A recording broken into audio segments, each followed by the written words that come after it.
की जय। भारत माता की जय। जय।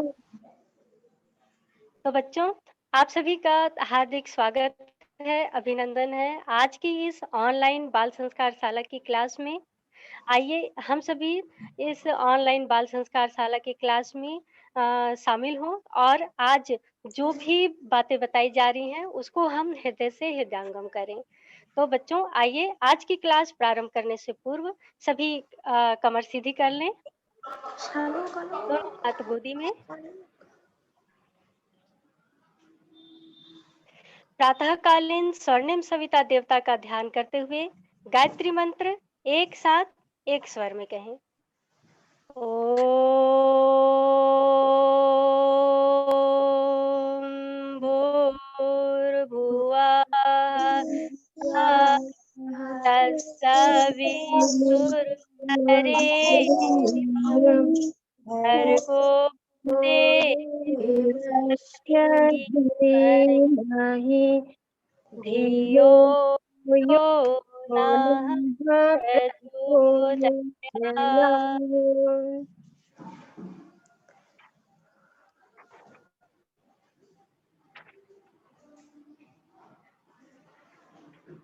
बच्चों, यह गायत्री मंत्र सद्बुद्धि का प्रतीक है।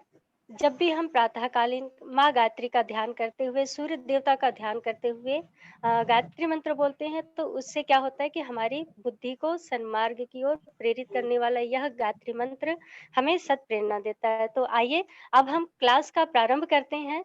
आज बाल संस्कार शाला की हमारी बच्ची, हम सबकी बच्ची प्रेरणा के द्वारा, जो कि आज की प्रार्थना को वह प्रारंभ करेगी। प्रेरणा, आज के प्रार्थना का आप शुभारंभ करें। जी दीदी।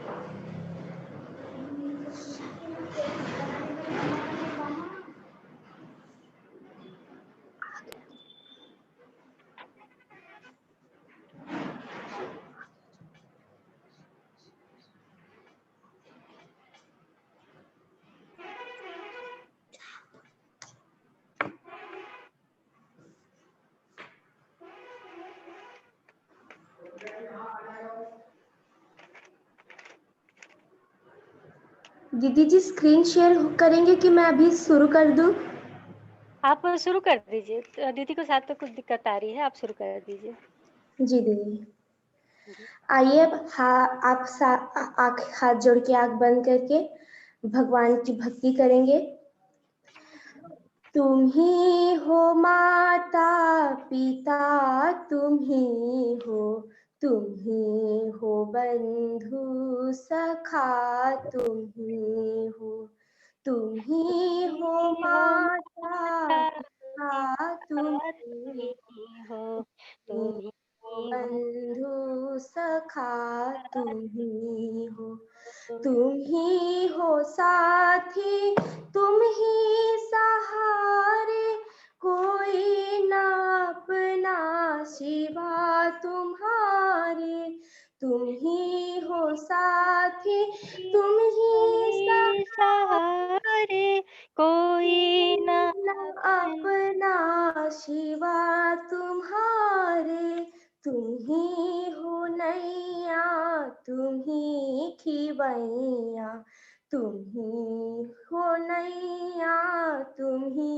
खिवैया, तुम ही हो बंधु सखा, तुम ही हो, तुम ही हो माता पिता, तुम ही हो, तुम ही हो बंधु सखा, तुम ही हो, जो खिल सके ना वो फूल हम हैं, तुम्हारे चरणों की धूल हम हैं, जो खिल सके ना वो फूल हम हैं, तुम्हारे चरणों की धूल हम हैं, दया की दृष्टि सदा ही रखना, तुम ही हो बंधु सखा, तुम ही हो, तुम ही हो माता पिता, तुम ही हो, तुम ही हो बंधु सखा तुम ही हो। तो बच्चों, इसी प्रार्थना के साथ आइए अब हम आगे बढ़ते हैं गुरु वंदना की तरफ। गुरु वंदना के लिए सभी अपना हाथ जोड़ लें।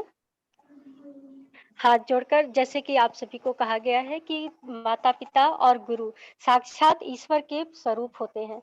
तो आइए माता-पिता की वंदना के पश्चात आइए हम सभी गुरु वंदना करें।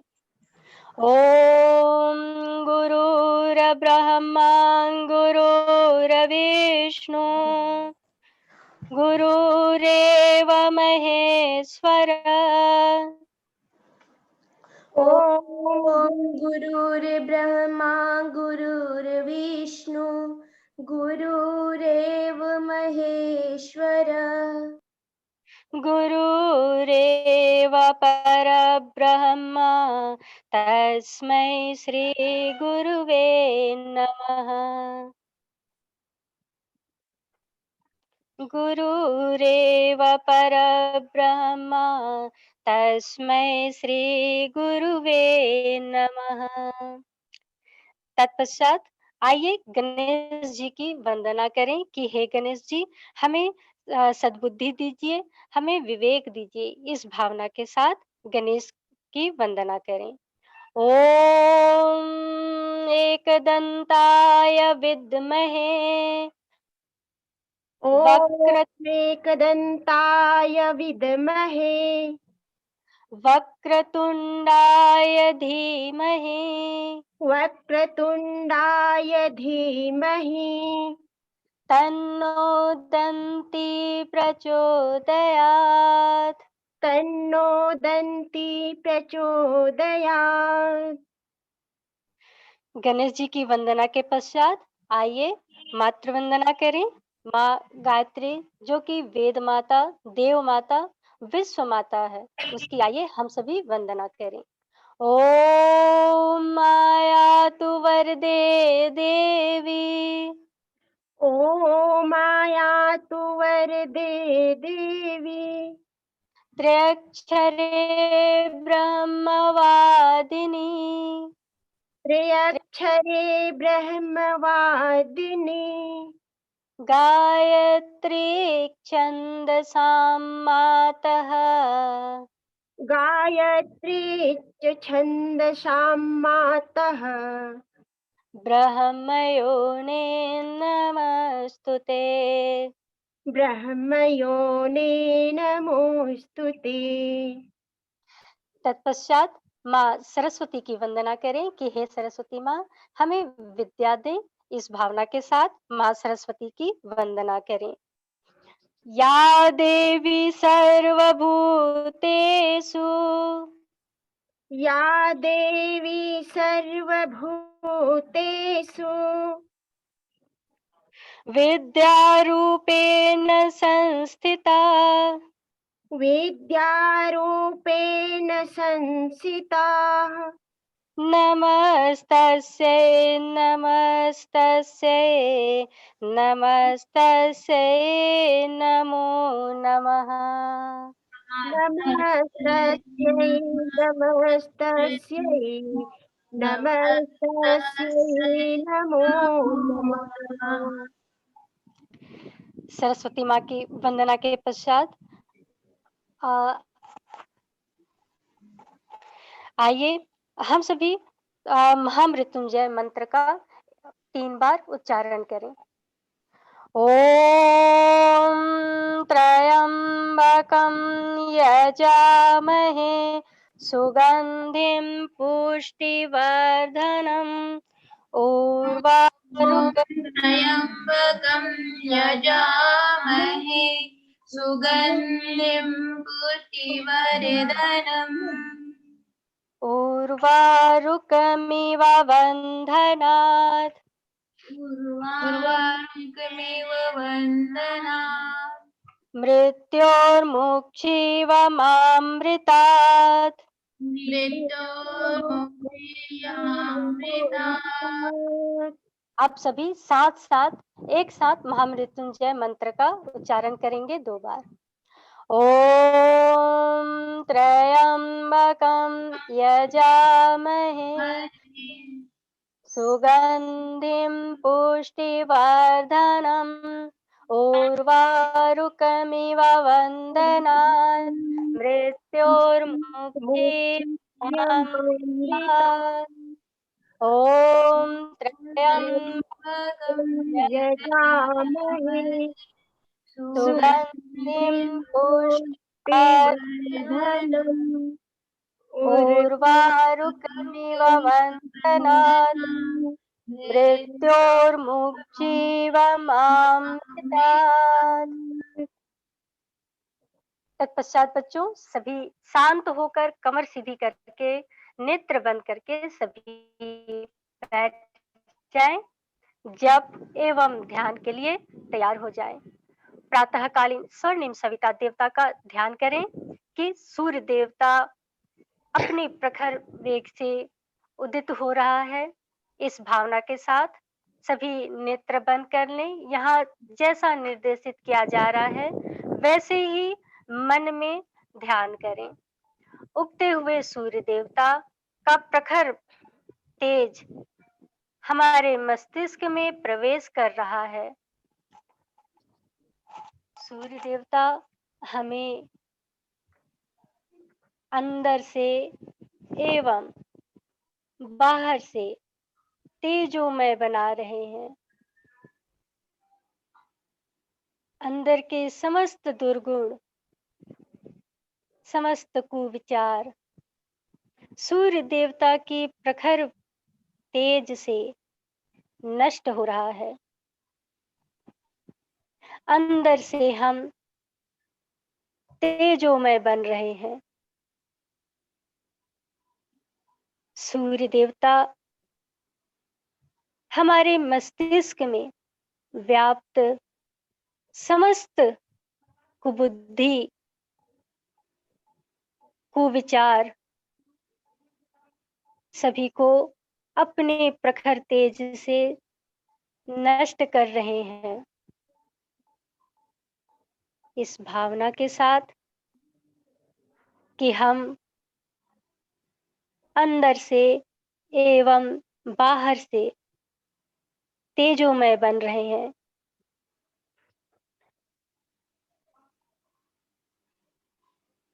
सूर्य देवता हमारे मस्तिष्क के, हमारे भ्रिकुटी के बीचों बीच विद्यमान हो गए हैं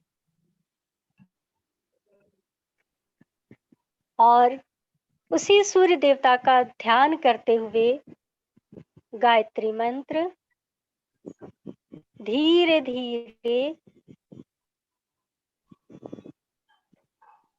एक बार उच्चारण करें।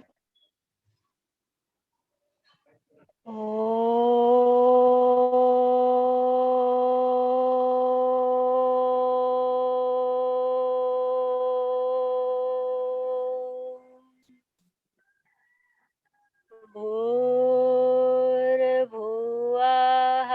स्वाहा तत्सवितुर्वरेण्यं भर्गो देवस्य धीमहि धियो यो नः प्रचोदयात्।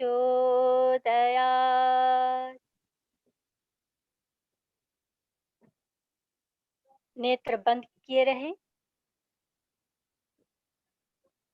दोनों हाथों का घर्षण करें। घर्षण करने के पश्चात हाथों में जो गर्माहट आ रही है उस गर्माहट को अपने नेत्र के पास ले जाएं और उस गर्माहट से सेकें अपने दोनों नेत्रों को।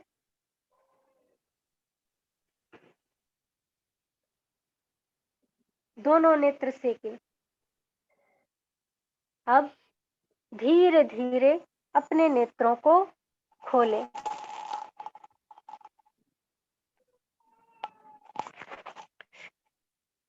जब ध्यान के पश्चात आइए एक प्राणायाम करें। मन अभी हमारा बिल्कुल स्थिर हो चुका है, हमारा हृदय पवित्र हो चुका है। आइए अब हम हमारे अंदर प्राण वायु को उत्सर्जित करें। प्राण वायु हमारे अंदर ऊर्जा भर रही है, इस भावना के साथ प्राणायाम करें। आज हम भ्रामरी प्राणायाम करेंगे। भ्रामरी प्राणायाम बच्चों, यह प्राणायाम हमारे मस्तिष्क को तीव्र बनाता है, हमारी याददाश्त क्षमता को तीव्र करता है। तो आइए भ्रामरी प्राणायाम करें। भ्रामरी प्राणायाम के लिए दोनों नेत्र बंद कर लें। अपने हाथों को नेत्रों से इस प्रकार ढक लें। ढकने के पश्चात जो अंगूठा है, इस अंगूठे को अपने कानों को बंद कर लें। इस प्रकार बंद करें कि बाहर से आ रही कोई भी ध्वनि हमें बिल्कुल विचलित न करे। इस भावना के साथ अपने नेत्रों को और कान को बंद कर लें। बंद करने के पश्चात भौरे के समान गुंजन करेंगे। 3 बार भौरे के समान गुंजन करेंगे और हमारा ध्यान सिर्फ और सिर्फ उस भौरे की गुंजन की तरफ ही रहे और कहीं ना जाए। भौरे के समान गुंजन करें।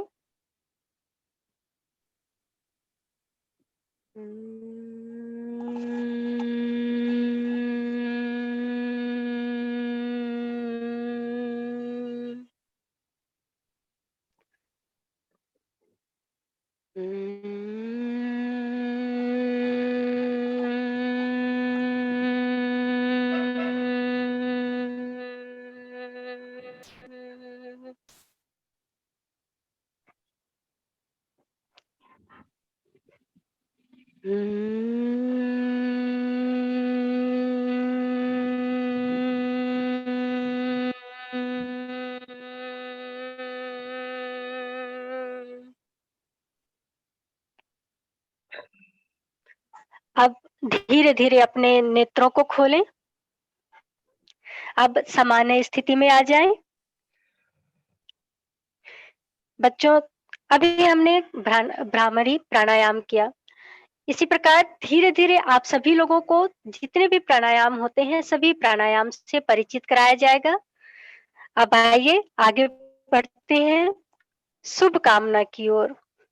सभी का जीवन मंगलमय हो, किसी के जीवन में कोई कष्ट न हो, इस भावना के साथ कि सभी सुखी रहें।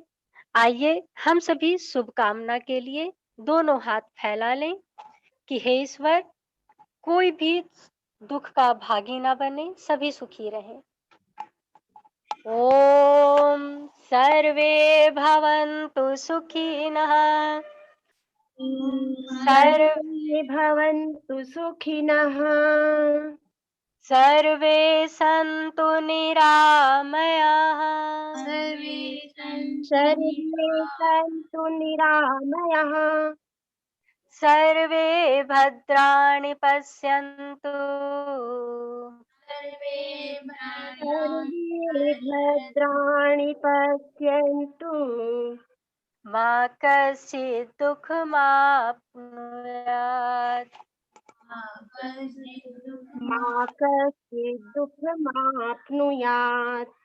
मा कश्चित् दुःखभाग् भवेत्। मा कश्चित् दुःखभाग् भवेत्। तो बच्चों, इस प्रकार हम सबने शुभ कामना के लिए ईश्वर से प्रार्थना किया। माँ कश्चित् दुख भाग भवेत, माँ कश्चित् दुख मापनुयात्। अर्थात सभी सुखी रहें, सभी निरोग रहे, सभी का जीवन मंगलमय हो, कोई दुख का भागी ना बने। इस भावना के साथ हमने शुभ कामना किया। आइए शुभ कामना के पश्चात कर दर्शन करें। कर अर्थात अपने इन हाथों के द्वारा हम अच्छे काम करें, श्रेष्ठ मार्ग की ओर बढ़ने के लिए यह हमारा हाथ ही है जिससे कि हम श्रेष्ठ कार्य कर सकते हैं। तो हे ईश्वर, हमारे इन हाथों में, हे लक्ष्मी आप विराजमान रहें, हे माँ सरस्वती आप विराजमान रहें, हे गोविंद आप हमारे हाथों पे विराजमान रहें। इस प्रकार ऐसा ध्यान करते हुए आइए हम सभी कर दर्शन करें। क्योंकि हम सभी जान रहे हैं ना बच्चों कि सुबह-सुबह हम सभी क्या करते हैं? कर दर्शन, है ना? सभी करते हैं ना आप बच्चों? चलिए बढ़िया, बहुत बढ़िया। तो हमको क्या है कि यह कर दर्शन सुबह उठ के करते हैं, लेकिन आइए हम सभी आज इसी प्रकार से कर दर्शन करें। ॐ कराग्रे वसते लक्ष्मीः ॐ काव्ये वसते लक्ष्मी करमध्ये सरस्वती कर्मध्ये सरस्वती कर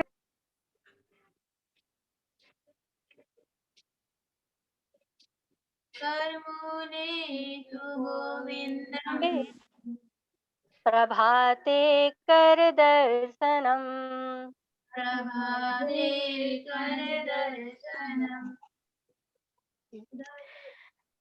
कर दर्शन के पश्चात आइए हम सभी धरती माँ को प्रणाम करें। धरती माँ को कि यह धरती जो कि इतनी उदार है कि हमारे इतनी ज़्यादा इस धरती माँ के ऊपर अत्याचार कर रहे हैं, पेड़ों की कटाई कर कर, भूमि प्रदूषण करके, है ना? इतनी ज़्यादा हम धरती माँ को परेशान कर रहे हैं, लेकिन इसके बावजूद भी धरती माँ अपनी गोद में हमें स्थान दिए हुए है। तो आइए माँ धरती को प्रणाम करें और संकल्प लें कि हे धरती माँ, हम आपको हमेशा हरा-भरा रखेंगे। इस भावना के साथ माँ धरती माँ को प्रणाम करें। समुद्र वसने दे ओम समुद्र वसने देवी ॐ समुद्रवसने देवी पर्वतस्तनमण्डिते पर्वतीकन्मण्डिते विष्णुपत्नी नमस्तुभ्यम् विष्णुपत्नी नमस्तुभ्यम् पादस्पर्शक्षमस्व मे। आदर्शपरमस्वामी तो बच्चों, इसी के साथ आप सभी का ध्यान, जप, साधना का यह प्रथम कालखंड समाप्त होता है। तो बच्चों, हम सभी आज आप सभी लोगों ने देखा कि किस प्रकार से हम सबकी बिटिया प्रेरणा ने प्रार्थना के साथ आज की कक्षा का शुभारंभ किया। तो बच्चों, ऐसे ही हमको ऐसे बाल आचार्य चाहिए, जो कि यहाँ पे जितने भी मंत्र बोले गए हैं, वो सारे मंत्रों का वो प्रतिनिधित्व करें। तो बच्चों, आप सभी तैयार रहिएगा बाल आचार्य बनने के लिए, और जो बाल आचार्य बनना चाहते हैं, वे अपना नाम और फ़ोन नंबर चैट बॉक्स में डाल दीजिएगा, ताकि आप सभी से संपर्क किया जा सके। ठीक है बच्चों? तो आइए, अब हम चलते हैं द्वितीय कालखंड सद्विचार, चिंतन मनन और कहानी की तरफ, जिसमें हम सबकी आचार्य दीदी रुक्मणी दीदी जी के द्वारा आप सभी लोगों को बहुत ही मज़ेदार बातें आप लोगों को बताई जाएँगी। ठीक है बच्चों? तो आप सभी तैयार हो जाइए और हाथ जोड़कर स्वागत कीजिए हमारी आचार्य दीदी रुक्मणी निर्मल दीदी का, सद्वाक्य चिंतन मनन के लिए। जी, रुक्मणी दीदी। जी दीदी, सभी को सुप्रभात। आइए बच्चों, आज हम आप लोग को एक बहुत ही बढ़िया दोहा दिखाने जा रहे हैं और सुनाने जा रहे हैं, बताने जा रहे हैं। यह दोहा जो है माघ माह पर है, आधारित है ना? और माघ माह जो है बहुत ही महत्व माह है और माघ माह में जगह-जगह मेले लगते हैं और इसलिए माघ माह को मेले के रूप में जाना जाता है।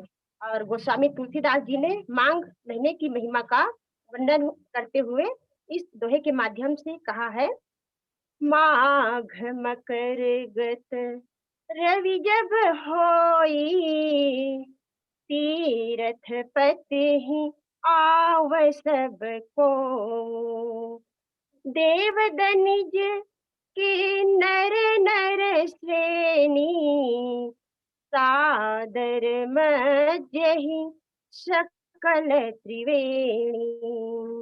गुजराती इसको गीत के माध्यम से भी कहते हैं। माघ मकर गत रवि जब होई, तीरथ पति ही आव सब कोई। अर्थात माघ माह में जब मकर राशि जो है सूर्य भगवान जो है मकर राशि में प्रवेश करते हैं, अर्थात हम मकर संक्रांति मनाते हैं। उस दिन से तीर्थराज प्रयाग में सभी लोग जाते हैं और श्रद्धा पूर्वक त्रिवेणी में स्नान करते हैं और कहते हैं आगे कि प्रयागराज में देव जाते हैं, दनुज जाते हैं, किन्नर जाते हैं और मानव के समुदाय जाते हैं और वहां जाकर के सादर मज्जहि सकल त्रिवेणी, त्रिवेणी में स्नान करते हैं और वहाँ इसी तरह से मेला लगता है और लोग एक दूसरे से मिलते हैं और मेले का आनंद लेते हैं, सत्संग करते हैं। इस तरह से माघ माह में बच्चों जगह जगह मेला होता है ना। त्रिवेणी अपना जो इलाहाबाद है वहां पे तो होता ही है, जिसे प्रयागराज कहते हैं। उसके साथ साथ अभी हरिद्वार में भी लगा हुआ है, जिसको महाकुंभ के नाम से जानते हैं। और इसके साथ साथ हमारे अनेक जगहों में जो हमारे अनेक तीर्थ स्थान हैं, वहाँ वहाँ पे माघ के माह में मेला लगती है। और खास बात यह है कि बच्चों आज माघ की पूर्णिमा है और पूर्णिमा तिथि में हमारे छत्तीसगढ़ के प्रयागराज, जिसको हम तीर्थ कहते हैं, है ना। आप लोग जानते हैं क्या छत्तीसगढ़ के प्रयागराज कहाँ है? कोई बच्चे जानते हैं क्या, बताना चाहेंगे? छत्तीसगढ़ के प्रयागराज कोई जानना चाहते हैं, बताना चाहते हैं? चलिए मैं बता देती हूँ। हमारे छत्तीसगढ़ के प्रयागराज है। हाँ दीदी इसकी शेयर मत कीजिए अभी। जी हाँ, राजिम नगरी, राजिम को कुंभ की नगरी कहा गया है और वहाँ पे आज के दिन ही मेला का शुरुआत होता है। माघी पूर्णिमा के दिन ही मेले का शुरुआत होता है और यह मेला जो है आज से शुरू होकर के 15 दिन तक, महाशिवरात्रि के दिन तक लगातार चलता रहता है। बच्चों इस मेले में हमारे देश भर से अनेक साधु संत महात्मा आए हुए रहते हैं और इन महात्माओं के द्वारा आध्यात्मिक सत्संग होता है। इसमें जूना अखाड़े से हमारे अनेक साधु नागा बाबा जैसे महात्माओं का जमवाड़ा रहता है, जो निरंतर वहाँ जप करते रहते हैं, धुनी रमाए रहते हैं। और बच्चों यह राजिम का मेला जो है खासियत यह है इसमें कि नदी के बीचों बीच मेला लगा रहता है और उस मेले में जगह जगह एक से एक अपना प्रदर्शनी भी लगा रहता है और वहाँ हमारे साधु संत के स्नान के लिए एक बड़ा सा कुंड भी है, जिसमें शाही स्नान करते हैं। आज के दिन हमारे साधु लोग वहाँ 3 बजे से उठ करके शाही स्नान किए और इस राजिम में एक बहुत बड़ा विशाल शंकर जी का मंदिर है और वो मंदिर जो है नदी के बीचों बीच 3 नदी जो है एक साथ मिलते हैं, महानदी, टोढ़ूर नदी और पैरी नदी। जब तीनों एक साथ मिलते हैं तो इसको भी आध्यात्मिक त्रिवेणी कहते हैं और इसी त्रिवेणी संगम पे भगवान शिव जी का मंदिर है, जिसे कुलेश्वर महादेव कहते हैं। और कहते हैं बच्चों कि इस कुलेश्वर महादेव को हमारे सीता माता ने स्थापित की थी। जब ये लोग वनवास के लिए आए थे तो इसी राजिम क्षेत्र से होते हुए दंडकारण्य क्षेत्र गए, तो राजिम में विश्राम किए और विश्राम करने के पश्चात वहाँ पे भगवान कुलेश्वर महादेव को स्थापित किए। इस तरह से कुलेश्वर महादेव जो है आस्था का केंद्र है राजिम में। प्रति वर्ष यहाँ मेला लगता है और कुलेश्वर महादेव मंदिर में काफी भीड़ रहते हैं, दूर दूर से श्रद्धालु आते हैं। और बच्चों यहाँ एक और प्रसिद्धि है राजिम लोचन का। राजिम लोचन भगवान जो है विष्णु भगवान जी का प्रतीक है और इसका एक पुराना इतिहास है। कहते हैं कि उस राजिम में, राजिम का नाम पहले राजिम नहीं था, दूसरा नाम था, कमल क्षेत्र कहते थे उसको। और जब इसका इतिहास जानते हैं तो वहाँ एक राजा जगतपाल नाम के राजा जो है राज्य करते थे और उसने एक छोटा-सा विष्णु भगवान जी का मंदिर वहाँ पे बनवाया था। वह मूर्ति जो है बहुत ही आकर्षक था और कहते हैं कि कांकेर के राजा जो है कंडरा राजा उस मूर्ति के दर्शन करने के लिए आए। तो वो देख कर के बहुत खुश हो गए और प्रभावित हुए और प्रभावित होकर के उसके मन में लोभ हो गया कि ये मूर्ति हमारे राज्य में होना चाहिए और राजा जगतपाल से झगड़ा किए और बलपूर्वक अपने सैनिक के सहायता से मूर्ति को उठा करके नाव में बिठा करके जल मार्ग से अपने कांकेर ले जाना चाह रहे थे।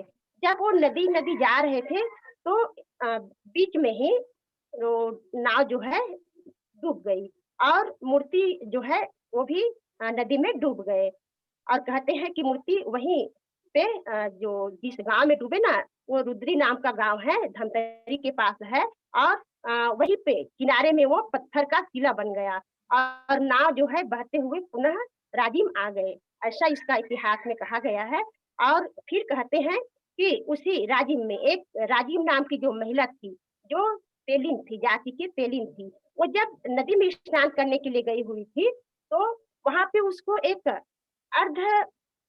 अर्ध विकसित यानी आधे बना हुआ विष्णु जी का मूर्ति मिला।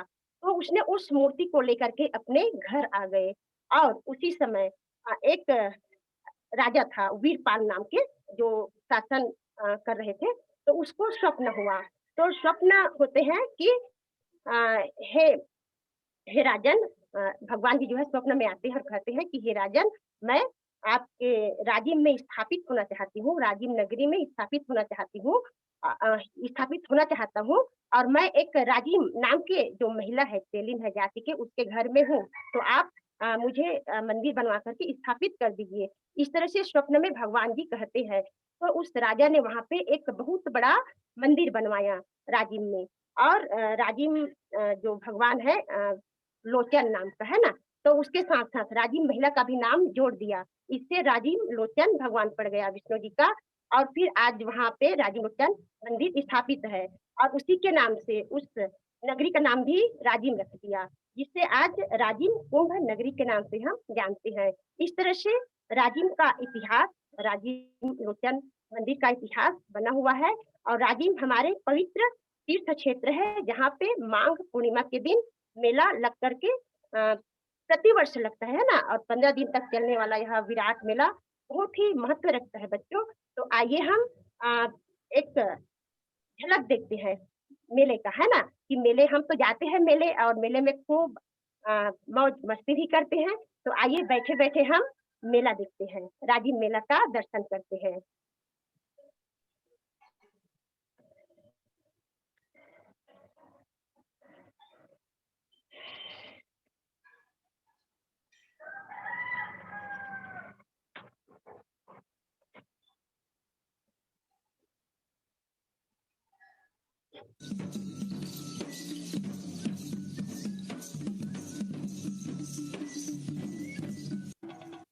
पुण्य में तो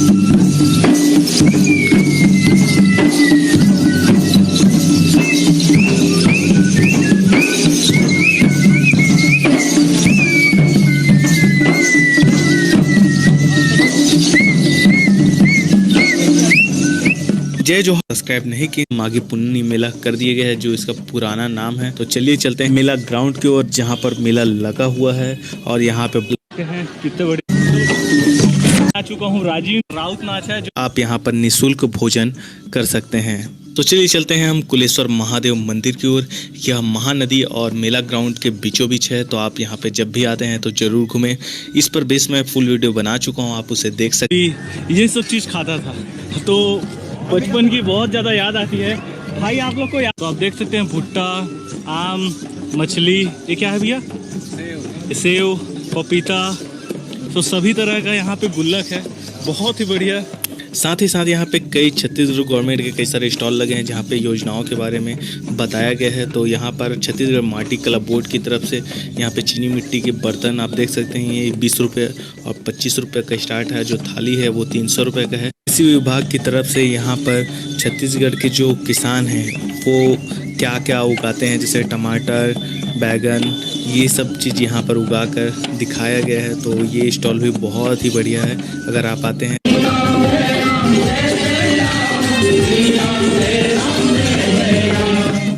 बनारस में जैसे गंगा आरती होती है उसी प्रकार यहाँ पर महानदी भी आरती होती है, जो बहुत ही भव्य होती है। और सांस्कृतिक कार्यक्रम के तो क्या कहना है, यहाँ पर 2 अलग अलग स्टेज बनाया गया है जहाँ पे सांस्कृतिक कार्यक्रम होते रहता है।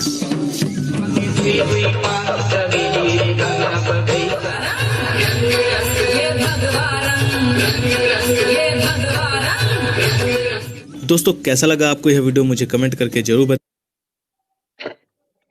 तो बच्चों, आप लोगों ने अभी बहुत ही सुंदर राजिम मेले का दर्शन किए। और बच्चों, इसके साथ साथ आज एक और खास दिन है कि हमारे देश में बहुत से संत महात्मा हुए। उन्हीं में से एक संत शिरोमणि संत रविदास जी का आज के ही दिन जन्म हुआ था। माघी पुन्नी के दिन उसका जन्म हुआ था और दिन रविवार था, इसलिए उसका नाम रैदास पड़ा। और रैदास जी जो है भगवान के सच्चे भक्त थे। जो भी काम करते थे वो तन्मयता से करते थे और भगवान में हमेशा वो लीन रहते थे। एक वो महान संत थे।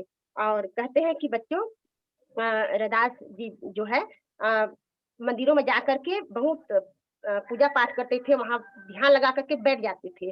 तो वो जाति के जुलाहे थे, है ना, इसलिए स्वर्णकार जो जाति वाले थे वे लोग उनसे बहुत घृणा करते थे। तो उन सबको देख करके रैदास जी यह कहते थे कि जाति से उच्च होने से उच्च नहीं होते, नीच जाति भी अगर कर्म को ऊंचा करे तो वो भी ऊंचे कुल के माने जाते हैं। इसीलिए वो अपने एक दोहे के माध्यम से सबको उपदेश दिया करते थे कि मन चंगा तो कठौती में गंगा।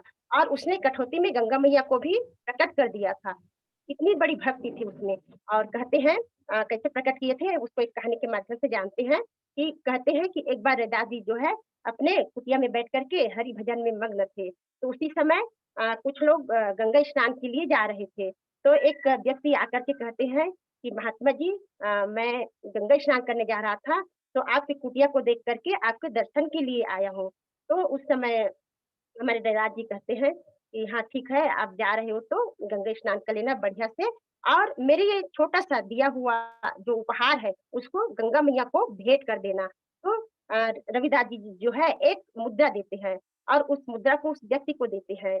वह व्यक्ति जो है गंगा स्नान के लिए चले जाते हैं और गंगा स्नान करते हैं। फिर रविदास जी के दिए हुए उस मुद्रे को गंगा मैया को देने के लिए निकालते हैं और कहते हैं कि हे गंगा मैया, यह छोटी सी मुद्रा है और इसको संत रविदास ने आपके लिए उपहार स्वरूप भेजे है।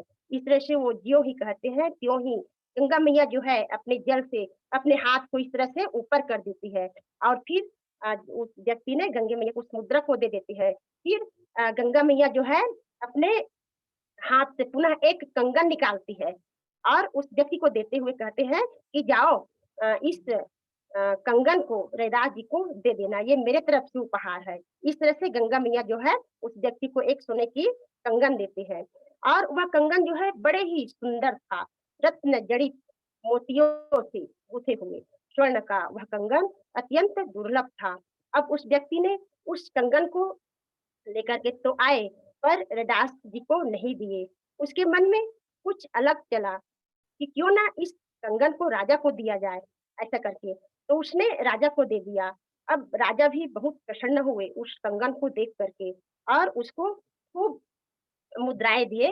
और हुआ क्या कि राजा जो है उस कंगन को रानी को दिए। अब रानी जी कहती है कि हे राजन, यह कंगन तो बहुत सुंदर है और मैं इस कंगन को पहनना चाहती हूँ, तो मुझे इसके जैसे ही दूसरी कंगन चाहिए। तो राजा ने उस व्यक्ति को पुनः बुलवाया गया। अब उस व्यक्ति को कहा कि मुझे ऐसा ही एक और कंगन चाहिए, जो 3 दिन के अंतर्गत मुझे ऐसा ही कंगन ला कर के दे दो, इस तरह से। अब उस व्यक्ति ने कस्म-कस्मे पड़ गए, क्योंकि रैदास जी को देने के लिए गंगा माता ने दिया था, है ना? अब रैदास जी को तो दे नहीं सके, अब वो लाए तो लाए कहाँ से? वो अब बहुत सोच-विचार में पड़ गए और सोच-विचार में पड़ने के बाद बच्चों, वो पुनः रैदास जी के पास जाते हैं और अपने वृतांत को सुनाते हैं कि कहते हैं कि हे संत महात्मा जी, आपने मुझे जो मुद्रा दिए थे गंगा मैया को देने के लिए, मैंने उस मुद्रा को गंगा मैया को दी, तो गंगा मैया ने आपको आपके लिए एक बढ़िया-सा भेंट स्वरूप कंगन दिया था और उस कंगन को मैं आपको भेंट न दे कर के मैं राजा को दे दिया। फिर राजा जो है रानी को दिए, रानी ने फिर वैसे ही एक कंगन की माँग किए है। संत महात्मा जी, मैं आपके शरण में आया हूँ, मुझे क्षमा कर दीजिए और मुझे वैसे ही एक सुंदर-सा कंगन प्रदान करें। इस तरह से वो संत शिरोमणि रविदास जी के चरणों में गिरकर प्रार्थना करने लगे। तो संत जी जो कहते हैं कि आप अ, दुखी मत होइए, मैं गंगा मैया से प्रार्थना करता हूँ। और इस तरह से रविदास जी जो है अपने पास एक कठौती था, है ना? कठौती यानी काठ की लकड़ी जिसमें वो चमड़े को भिगाते थे, है ना? और उसी से वो जूता बनाया करते थे। तो उसमें पानी भरा और कहा कि हे गंगा मैया, आप मेरे भक्ति से प्रसन्न है, तो मुझे एक वैसे ही सोने का कंगन चाहिए। इस तरह से गंगा मैया से प्रार्थना करते हुए, गंगा मैया की आवाहन करते हुए अपने हाथ को उस कठौती में डुबाते हैं और वहाँ से पुनः एक सोने की कंगन निकालते हैं, सेम वैसे ही और उस व्यक्ति को दे देते हैं और वो व्यक्ति जो है लेकर के राजा को वापस दे देते हैं। और इस तरह से रविदास जी जो है मन चंगा तो कठौती में गंगा गंगा मैया को एक कठौती में प्रकट कर देते हैं। तो बच्चों इस तरह से महान संत हमारे देश में जन्म लिए और हमारे देश का मान सम्मान को बढ़ाया। रविदास जी जो है उच्च नीच जाति पाति का भेद को भी मिटाया और कहते हैं कि रविदास जी को मीराबाई ने अपना गुरु बनाया था और रविदास जी जो है अनेक दोहे लिखे हैं, भक्ति के दोहे लिखे हैं, है ना? और वो हमेशा साधु संत के साथ ही उठा-बैठा करते थे। तो वो हमेशा कहते थे कि मनुष्य जो है कर्म से नहीं नीच नहीं होता, है ना? अ, मनुष्य जो है अपने कर्मों से महान होता है। कुल जाति में जन्म नीचे जाति में जन्म लेने से वो नीच नहीं होता, अपने कर्म से महान होता है। ऐसा वो सबको संदेश देते रहे। तो आइए बच्चों, इसी के साथ हम एक सुंदर-सा गीत की ओर चलते हैं, हमारे अगले आचार्य दीदी की ओर। धन्यवाद दीदी।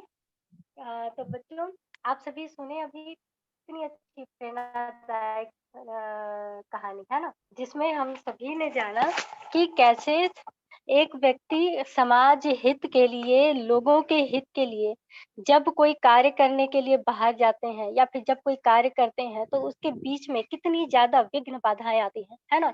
कितनी ज़्यादा समस्याएँ सामने आती हैं, है ना? आप लोग देखे होंगे कि जब हमारे देश को भी आज़ाद कराने के लिए जितने भी क्रांतिकारी हुए हैं, ठीक है? या फिर जितने भी समाज सेवी हुए हैं, वो जब भी हमारे देश के लिए, लोगों के हित के लिए कार्य करने के लिए जब वो आगे आए, तो उनको रोकने के लिए, उनको निरुत्साहित करने के लिए लोगों ने कितना ज़्यादा उन्हें परेशान किया, है ना? क्योंकि ये जो होता है ना बच्चों, जो लोगों के हित के लिए जो कार्य होता है, वो कार्य बहुत ही ज़्यादा कहना चाहिए बहुत मुश्किल होता है ना? जितने भी महान व्यक्ति हुए हैं, जैसे कि हम लोग रविदास जी के बारे में देख रहे थे, है ना? रविदास की कहानियों को अभी हम सुने हैं दीदी के माध्यम से, ठीक है? तो उनका भी जीवन क्या रहा है हमेशा दूसरों को क्या है कि सन्मार्ग की ओर ले जाने के लिए उनका जीवन साक्षात क्या है? एक आइडियल है, एक प्रेरणादायक उनका जीवन है ना बच्चों? तो फिर क्या है कि तो आइए हम सभी इस गीत के माध्यम से जानें कि कैसे यह जो जनहित का जो कार्य होता है, यह जो लोगों के हित के लिए जो कार्य करने के लिए जो आगे आते हैं, उन लोगों के जीवन में कैसी कठिनाइयाँ आती हैं और किस प्रकार से वो लोग परेशानियों का सामना करते हुए भी वो लोग आगे बढ़ते हैं। ठीक है? तो आप सभी हमें सहयोग दीजिएगा, ठीक है? तो हमारे इस गीत का शीर्षक है, यह राह नहीं है फूलों की, है ना? ये जो जनहित का कार्य रहता है ना, समाज सेवा का कार्य रहता है, यह जो लोगों की सेवा का कार्य रहता है, वह फूलों का कार्य नहीं रहता है। फूलों पे चल के यह कार्य को हम नहीं प्राप्त करते हैं, बल्कि यह राह कैसा रहता है? काँटों भरा राह रहता है ना? काँटों के पथ पर चलना है, जन सेवा कोई खेल नहीं, जनहित में मरने वालों का फूलों से कोई मेल नहीं। कायर ही छड़-छड़ मरते हैं। छड़-छड़ मतलब हर एक पल, डर से, है ना? तो कभी लोभ से, तो कभी मोह से। ये लोग क्या है कि छड़-छड़ हर एक पल मरते रहते हैं, है ना? तो इसी को कहा गया है कि कायर ही छड़-छड़ मरते हैं, बलिदानी मरते एक बार। भोगों से मुक्ति अरे पाओ, मानव जीवन है जेल नहीं। यह जो हमको मानव जीवन मिला हुआ है ना, उसको हमको कैदी की तरह नहीं डर-डर के जीना है, बल्कि एक शूरवीर की तरह जीना है ना? इसीलिए कहा गया है कि यह राह नहीं है फूलों की, कांटे पे चलकर जाना है। यह राह नहीं है फूलों की, कांटे ही इस पर मिलते हैं। लेकर के दर्द जमाने का, लेकर के दर्द जमाने का, बस हिम्मत वाले चलते हैं। यह राह नहीं है फूलों की, कांटे ही इस पर चलते हैं। आजाद भगत सिंह बिस्मिल ने, आजाद भगत सिंह बिस्मिल ने भी राह यही अपनाई थी। इसमें ही गांधी बापू ने सीने पे गोली खाई थी। इसमें ही गांधी बापू ने सीने पे गोली खाई थी। कुछ और भले ही मत मानो। हम आप लोगों को बहुत सारी अच्छी-अच्छी बातें बोलते रहते हैं ना, तो इसीलिए इसमें हम बोल रहे हैं आगे कि कुछ और भले ही मत मानो, पर कीमत अपनी पहचानो। बलिदान के साँचे में सच्चे इंसान के सिक्के ढलते हैं। बलिदान के साँचे में सच्चे इंसान के साँचे जलते हैं। लेकर के दर्द जमाने का, लेकर के दर्द जमाने का, बस हिम्मत वाले चलते हैं।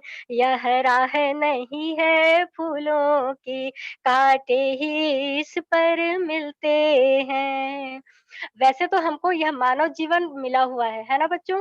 रोज़ हम लोग सुबह उठते हैं, है ना? खाते हैं, पीते हैं, खेलते हैं, कूदते हैं, इधर-उधर मनोरंजन करते हैं, ठीक है? इसके बाद फिर सो जाते हैं, है ना? हर दिन हम लोग का ऐसा ही बीतता है।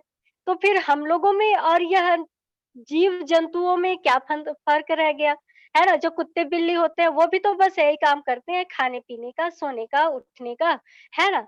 तो इसीलिए इसमें आगे कहा गया है, जीने को जिया करते हैं यहाँ, जीने को जिया करते हैं यहाँ, पशु पक्षी कीट पतंग सभी, इतिहास के गुलशन में लेकिन आता वासंती रंग तभी, इतिहास के गुलशन में लेकिन आता वासंती रंग तभी। हम सभी लोग जब इतिहास हिस्ट्री को पढ़ते हैं ना, तब हम लोग क्या बोलते हैं कि काश हम भी उस समय रहते तो क्या करते, हम भी ऐसी शूरवीरों की तरह काम करते, है ना? झांसी की रानी की जब सुभद्रा कुमारी चौहान के द्वारा लिखित जब रचना को पढ़ते हैं, तो हम लोग भी सोचते हैं ना कि काश हम भी उस समय रहते तो हम भी झांसी की रानी की तरह क्या अंग्रेजों को मार काट के भगा देते करके, है ना? लेकिन क्या है कि हमको हर क्षण, हर पल को हमको क्या करना चाहिए, एक सुअवसर मानना चाहिए और हर पल, हर सुअवसर को हमको क्या है कि अच्छे कामों में लगाना चाहिए, है ना? और मुसीबत जब भी सामने आती है, तो मुसीबतों से हमको डर के भागना नहीं है ना? तो इसीलिए इसमें कहा गया है कि इतिहास के गुलशन में लेकिन आता वासंती रंग तभी। कब इतिहास में नाम होता है?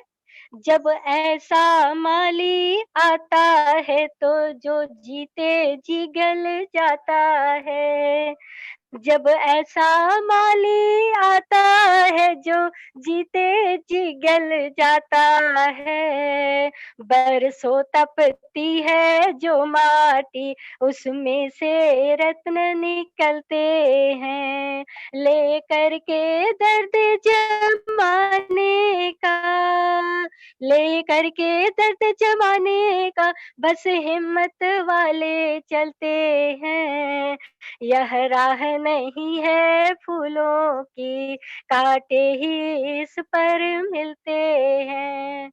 तो बच्चों, आज हम आगे हमारी आचार्य दीदी के द्वारा हम लोग जानेंगे कि ऐसे ही कांटों भरी राह पे चलने वाले कौन-कौन से हमारे ऐसे शूरवीर थे, जिन्होंने अपना जीवन कांटों पे बिता दिया, कष्टमय बना दिया, है ना? लेकिन इसके बावजूद भी लोक हित में अपना जीवन समर्पित कर दिया।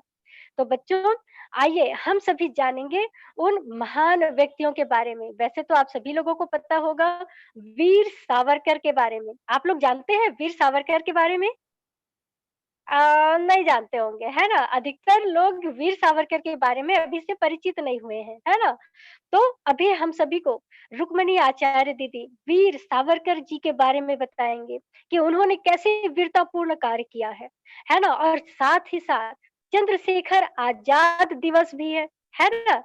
चंद्रशेखर आज़ाद दिवस कब था और कब मनाया गया था? इन सारी चीज़ों के बारे में आप लोगों को परिचय कराएँगी हमारी आचार्य दीदी। चंद्रशेखर आज़ाद जी और वीर सावरकर के ऐसे प्रेरणादायी जीवन को हम सबके समक्ष प्रस्तुत करेंगे हमारी रुक्मणी आचार्य दीदी। तो रुक्मणी आचार्य दीदी, आप आगे लीजिएगा। धन्यवाद निरंजना बहन। तो बच्चों, अभी आप लोगों ने इस गीत के माध्यम से सुने, है ना? यह राह नहीं है फूलों की, कांटे ही इस पर मिलते हैं, लेकर के दर्द जमाने का, बस हिम्मत वाले चलते हैं। तो बच्चों, जमाने के दर्द को लेकर के जो चलते हैं, उसको हर जगह कांटे ही कांटे मिलते हैं, और उस कांटे को पार करते हुए जो आगे बढ़ते हैं, वही हिम्मत वाले कहलाते हैं। ऐसे ही हमारे देश के परवाने, है ना, जिन्होंने आजादी के बलिदान लड़ते हुए अपने प्राणों की आहुति देने वाले हमारे अनेक वीरांगनाओं रहे, है ना, जिन्होंने अपने प्राण की आहुति दिए और हमारे देश को आजादी दिलाने में कोई कसर नहीं छोड़ी। इन्हीं में से एक है हमारे श्री चंद्रशेखर आजाद जी, जिन्होंने स्वाधीनता की संग्राम लड़ते हुए अपने प्राणों की आहुति दी। तो आइए उसको हम पुष्पांजलि समर्पित करते हैं इस छोटे से वीडियो के माध्यम से। तो आइए छोटे से वीडियो देखते हैं, हम पुष्पांजलि समर्पित करते हैं।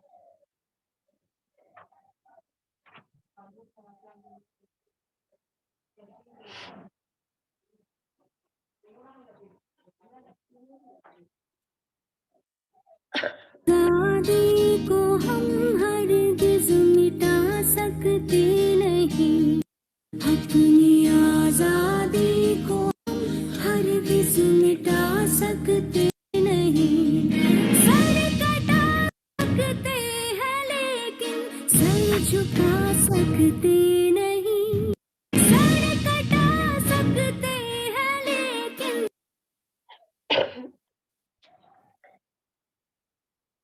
अच्छा, फोटो दिखा देना।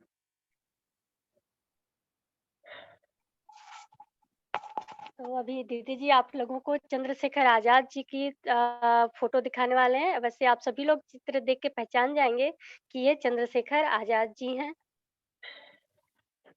जी, जिनके चेहरे पे ही वो तेज है जिसको देख के हृदय हमारा गौरवान्वित हो जाता है, उनके इस तेजोमय मुख को देखकर। जी दीदी। तो बच्चों, ये है हमारे चंद्रशेखर आजाद जी, है ना, जिन्हें अंग्रेज लोग जो है देख करके लोहा मानते थे, और इसके अंदर अदम्य साहस, अदम्य वीरता, और अंग्रेज जो है देख करके थर्रा जाते थे। ऐसे है हमारे चंद्रशेखर आजाद जी। तो आइए इसके थोड़ी सी हम जो कार्य किए हैं उसके बारे में जानते हुए इसके शहादत के बारे में जानते हैं। तो बच्चों, चंद्रशेखर आजाद जी जो है महात्मा गांधी से बहुत ही प्रभावित थे, और बचपन से ही महात्मा गांधी के साथ असहयोग जो आंदोलन चलाते थे उसमें सहयोग करते थे। और वो जब उसके आंदोलन में सहयोग कर रहे थे तो उसी समय उसने विदेशी सामानों का भी बहिष्कार करने का एक आंदोलन चला रहे थे। तो इसको आंदोलनकारी समझ करके अंग्रेजों ने पकड़ लिया, और पकड़ करके जब उसको, उस समय वो 15 वर्ष के थे, है ना, और पकड़ करके जब उसको जज के सामने लाया गया, तब जज पूछते हैं चंद्रशेखर जी को, उस समय उसको चंद्रशेखर के नाम से जानते थे, आजाद नाम बाद में लगा, है ना। तो उसको पूछते हैं कि तेरा नाम क्या है, तो चंद्रशेखर कहते हैं कि मेरा नाम आजाद है। और फिर उसको पूछा गया कि अ, तुम्हारे पिता का क्या नाम है, तो उसने अपने पिता का नाम बताया, स्वाधीनता। फिर पूछा गया कि तुम रहते कहाँ हो, तो उसने अपना निवास स्थान बताया, जेल खाना को, है ना। तो इस तरह से अपने परिचय दिया। और बच्चों कहते हैं कि वो उस समय क्रांतिकारी के रूप में पकड़े गए थे, है ना, उसने आंदोलन किया था ना, इसलिए आंदोलनकारी के रूप में पकड़े गए थे। तो वो नाबालिग थे, 15 वर्ष के थे, तो उसको कारावास नहीं हो सकता था, जेल नहीं हो सकता था, इसलिए उस समय उसको कोड़े मारने की अनुमति दी थी, कोड़े मारने की सजा दी थी, और 15 कोड़े उसको मारने को कहा गया। और जब उसको कोड़े मारे गए तो बच्चों, हमारे मुंह से तो आह निकलती है जब कोड़े मारते हैं तो, है ना, लेकिन हमारे जो चंद्रशेखर आजाद जी थे उसके मुंह से क्या निकलता है बच्चों, वंदे मातरम, है ना। और महात्मा गांधी की जय, महात्मा गांधी की जय, इस तरह से प्रत्येक कोड़े में उसके मुंह से भारत माता की जय, इस तरह से वाणी निकलते गए, और उसके मन में कोई सिकन नहीं था। भारत माता की आजादी के परवाने ऐसे ही होते हैं बच्चों। और इस तरह से उसने हमारे देश को आजादी दिलाने में अपना सहयोग दिया, और उसने कसम खाई थी कि मैं अंग्रेजों के हाथ कभी भी नहीं आऊंगा, है ना, जीते जी मैं उसके हाथ नहीं लगूंगा। और उन्होंने हमारे देशवासियों के प्रति क्रांति का वो आगाज करते थे, पूरे संगठन बनाते थे, और क्रांति के लिए आवाज उठाते थे। और कहते हैं कि बच्चों, एक दिन वो इलाहाबाद के पार्क में बैठे हुए थे, तो अंग्रेजों को भनक लगी कि चंद्रशेखर आजाद जी जो है एक पार्क में बैठा हुआ है। और फिर अंग्रेज जो है चारों तरफ से उसको घेर लिए, और घेर लिए तो अंधाधुंध गोलीबारी हुई, है ना, खूब फायरिंग हुआ। और चंद्रशेखर आजाद जी जो है उस समय वो भी खूब गोली चलाए, पर उसके पास सिर्फ एक ही गोली बचा था, है ना, सिर्फ एक ही गोली बचा था। और वो कसम भी खाए थे ना कि अंग्रेजों के हाथ वो जीते जी नहीं आएंगे, पर वो चारों तरफ से घिरे हुए थे, इसलिए वो स्वयं को गोली मारे, अपने मस्तक पर गोली मार करके वो शहीद हो गए। और कहते हैं कि बच्चों, जब वो गोली मार करके शहीद हो गए, है ना, आजाद हो गए हमारे देश से, तो अंग्रेज लोग भी उस समय कांप रहे थे, कहीं ये जिंदा तो नहीं है ना। और फिर उसके पास जाने के लिए डरते थे, इतना व्यक्तित्व के प्रखर हमारे चंद्रशेखर आजाद जी। और कहते हैं कि अंग्रेज जो है उसके परिवार वालों को बिना बताए ही वहीं पे उसका अंतिम संस्कार कर दिए। और कहते हैं बच्चों कि हमारे जो चंद्रशेखर आजाद जी जो है वो हजारों हजारों युवाओं का संगठन बनाया था। हजारों युवाओं में देश के प्रति अच्छी भावनाएं भरी थी, है ना। और जब उन लोगों को पता चला कि हमारे आजाद जी नहीं रहे तो सब लोग उस पार्क में आकर के जहाँ पे वो अपने प्राण त्यागे थे वहां पे कपड़े बांधने लगे और अपनी श्रद्धांजलि समर्पित करने लगे। इस तरह से हमारे आजादी के परवाने जो है 27 फरवरी 1921 को हमारे इस देश से विदा हो गए, आजाद हो गए। और कहते रहे कि दुश्मन की गोलियों का सामना हम करेंगे, दुश्मन की गोलियों का सामना हम करेंगे, आजाद ही थे हम, आजाद ही रहेंगे, आजाद ही थे हम, आजाद ही रहेंगे। तो इस तरह से बच्चों चंद्रशेखर आजाद जो है आजाद हो गए और आज हम सबके दिल में राज करते हैं। इसी प्रकार से हमारे एक और आजादी के परवाने वीर सावरकर जी है ना। तो आइए फोटो के माध्यम से उसको पहले देखते हैं, इसके बाद उसकी छोटी सी जीवनी हम जानेंगे।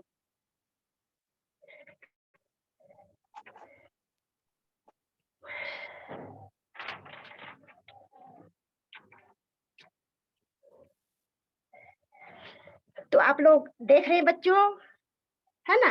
ये भी हमारे महान स्वतंत्रता संग्राम सेनानी थे, वीर सावरकर, है ना, वीर दामोदर सावरकर इसका भी नाम था। और बच्चों इसका भी पुराना इतिहास है। इन्होंने भी हमारे देश में बहुत बड़े क्रांति करने में सहयोग किए थे। तो आइए बच्चों हम दामोदर वीर सावरकर के बारे में भी छोटी सी जीवनी जानते हैं, परिचय लेते हैं, है ना। तो बच्चों वीर सावरकर जो है महान स्वतंत्रता संग्राम सेनानी थे और उन्होंने 2 बार आजीवन कारावास काटे। और कारावास पूरा करने के बाद उन्होंने अपना जीवन जो है राष्ट्र के लिए सक्रिय करे।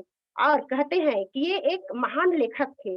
और बच्चों हमारे वीर दामोदर सावरकर जी को जब जेल हुआ है ना, काला पानी की सजा हुई, तो लोग जब काला पानी की सजा होते हैं तो वहाँ कुछ नहीं रहता है, बिल्कुल अंधेरी, है ना। तो ऐसे अंधेरे घर में उन्होंने अपने समय का सदुपयोग किया। उन्होंने वहाँ पे जो छोटी-मोटी कोयला पड़े रहते थे या लकड़ी पड़े रहते थे या कील पड़े रहते थे, उनको लेकर के वो दीवार पर लेखन का कार्य करते थे। वो एक कवि भी बने, है ना। तो वहाँ पे वो कविता लिखते थे और कविता लिख-लिख करके वो याद करते थे। और जब वो जेल से छूटे तो उन जो याद किए हुए कविता को वो पुनः लिपिबद्ध किया, है ना। 10 पंक्ति का वो कविता उन्होंने लिपिबद्ध किया। इस तरह से वो एक अद्भुत लेखक रहे। और बच्चों इन्होंने भी लोगों के मन में देशभक्ति भक्ति की भावना को जागृत करते रहे। और बच्चों इन्होंने एक बहुत बड़े आंदोलन चलाया था, विदेशी कपड़ों की होली जलाना। और उस समय विदेशी से जो कपड़े आए रहते थे ना, उसको होली जलाने के लिए जगह-जगह आंदोलन किए और गाँव-गाँव में जा कर के लोगों से कपड़े माँग करके विदेशी कपड़े को माँग करके जला देते थे। कहते थे कि भाई-बहनों विदेशी कपड़े को बहिष्कार करो, है ना, पहनो मत, विदेशी हमारे देश में राज करने आए हैं, है ना, और हम ही लोग को गुलाम बना दिए हैं, तो विदेशी सामानों का बहिष्कार करो, उसके कपड़े का बहिष्कार करो। इस तरह से जगह-जगह पे विदेशी जो कपड़े थे उसका होली जलाया करते थे। और इसी तरह से जनता जो है विदेशी कपड़ों का बहिष्कार करती थी। साथ-साथ अंग्रेजी जो शासक थे उन मतलब उनके प्रति घृणा जागृत हुई, है ना, लोगों के मन में अंग्रेजों के प्रति घृणा जागृत हुई। इस तरह से इन्होंने एक बहुत बड़ा आंदोलन किया था। और कहते हैं कि बच्चों जब इसको साधारण सा जेल हुआ, है ना, कारावास जो पहले तो उसको काला पानी की सजा हुई, उसके बाद ये बार-बार तो जेल गए क्योंकि ये लोग आंदोलनकारी थे, आंदोलन करते थे। तो अंग्रेज जो शासक थे बार-बार इन लोग को जेल भेज देते थे। तो एक बार फिर जेल गए, तो जेल में क्या हुआ कि वहाँ भेदभाव चल रहा था, छुआ-छूत की भावना चल रही थी।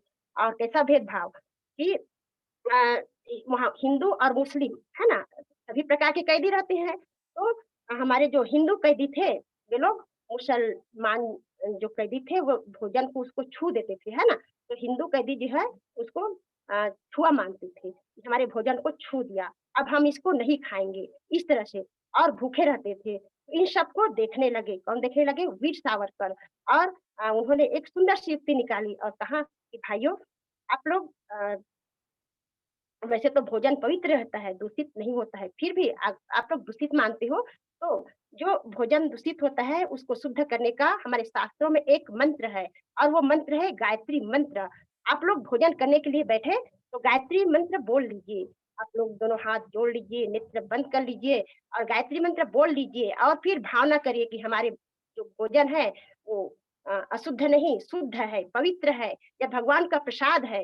इस तरह से भोजन करो और इससे आप सबको शक्ति मिलेगा, बल मिलेगा। इस तरह से वीर सावरकर जी जो है कैदियों को गायत्री मंत्र सिखा दिया और भोजन को प्रसाद बना दिया। उस दिन से हमारे जो हिंदू कैदी थे वो सब गायत्री मंत्र बोल करके भोजन को प्रसाद मानकर ग्रहण करने लगे। और कहते हैं कि बच्चों, हमारे वीर सावरकर जी जो है वहां पे जो निरक्षर कैदी थे उन सबको साक्षर बनाया, और साक्षर बना करके उन्होंने उन कैदियों को देश के प्रति जागरूक रहने का भी संदेश दिया।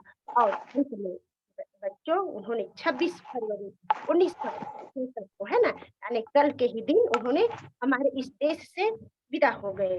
ऐसे थे हमारे देश के महानायक। इन महानायकों को हमारा सत सत नमन, है ना, इन्होंने हमारे देश के लिए इतने महान से महान कार्य किए हैं।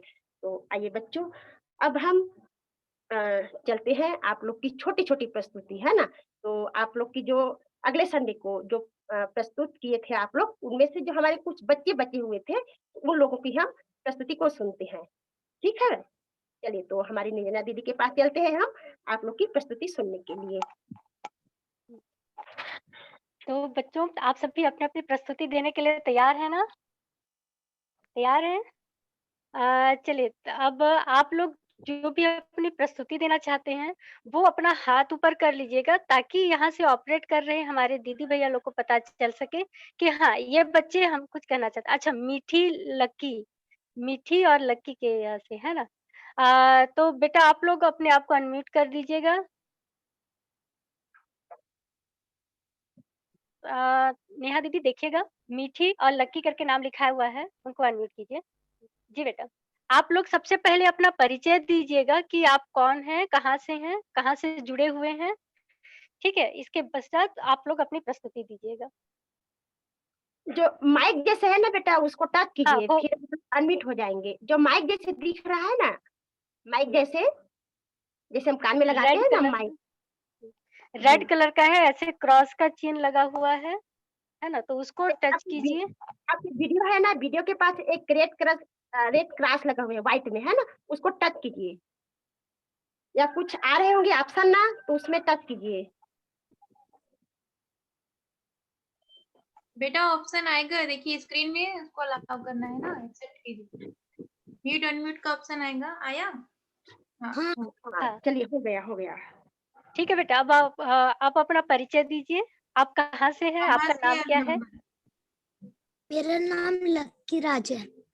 हाँ बेटा, कहाँ से हैं आप? गिरिडीह से। गिरिडीह से। अच्छा, गिरिडीह से। जी बेटा, आप क्या कहना चाहते हैं? आप क्या सुनाना चाहते हैं? बोलना चाहेंगे आप? अच्छा, आपका मोबाइल नंबर याद है? मोबाइल नंबर याद है आपको? बताएंगे क्या?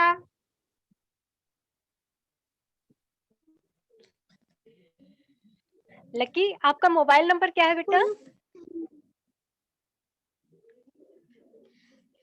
आपके मम्मी पापा का व्हाट्सएप नंबर दीजिए बेटा।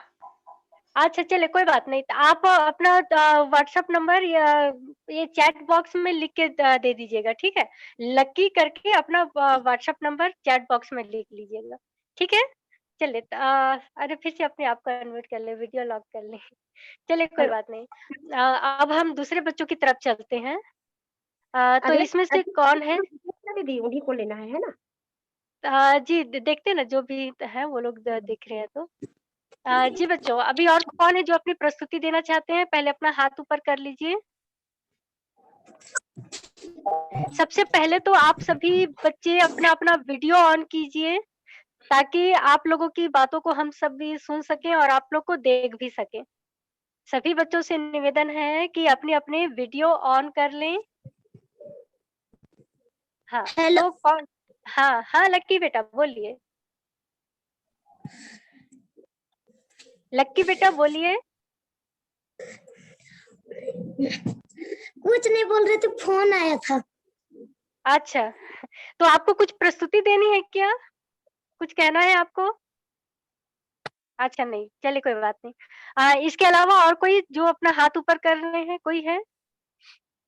अ, हमें तो किसी का हाथ ऊपर उठा हुआ नहीं दिख रहा है।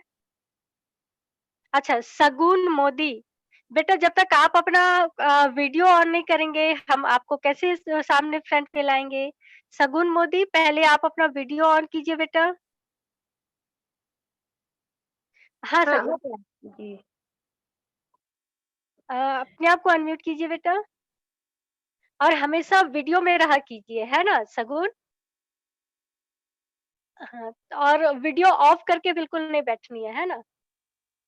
अनम्यूट कीजिए और शगुन आप अपना फ़ोन नंबर बेटा अपना व्हाट्सएप नंबर चैट बॉक्स में लिख के दीजिएगा, है ना? उसकी आचार्य जी। जी, जी। चलिए बेटा आप क्या सुनाना चाहते हैं? आचार्य जी, मैं गीत सुनाना चाहती हूँ। जी, बिल्कुल बेटा, बिल्कुल, सुनाइए। अपना परिचय दीजिए कि आप कहाँ से हैं, इसके बाद में अपनी प्रस्तुति दीजिए। जी, मेरा नाम शगुन मोदी है। मैं गिरिडीह सरिया से बोल रही हूँ। मैं 6 क्लास में पढ़ती हूँ और मैं सरिया में रहती हूँ। जी, जी। जी, सुनाइए बेटा, सुनाइए, सुनाइए। ठीक है।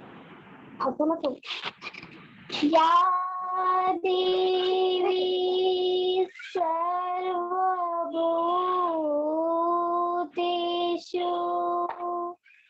मातृरूपेण संस्थिता नमस्तस्यै नमस्तस्यै नमस्तस्यै नमो नमः। हे माते हो कृपा तुम्हारी, हे माते हो कृपा तुम्हारी।